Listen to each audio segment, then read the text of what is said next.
The cinema and the café were the two places that young people grouped together in the 50s.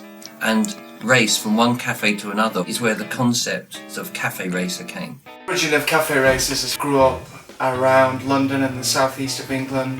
Café races was something that people did primarily themselves at home. They might find a few bolt-on parts, either that their friends made or that they made themselves, but there weren't real factory-produced café races available.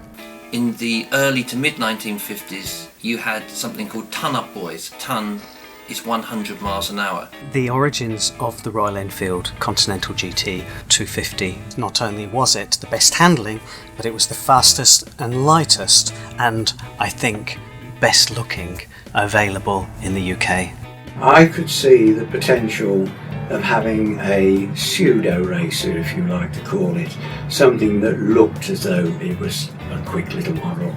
And I approached the managing director of the time, suggested that we ought to do things like putting a more racy looking petrol tank, clip-on bars, etc.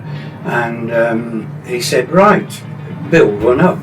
The Continental GT was the fastest 250 production motorcycle of its era.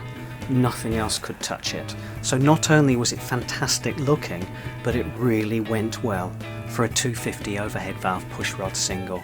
And it was light. I thought that we ought to do something fairly big with it, with 5 riders taking the bike from John O'Groats down to Land's End within 24 hours, and also to have a couple of racing lads to do some laps at Silverstone and at Alton Park on the way down. Café racer culture in the 1960s was very much about people taking a stock bike and personalising it. With the GT, a lot of that personalisation was already done.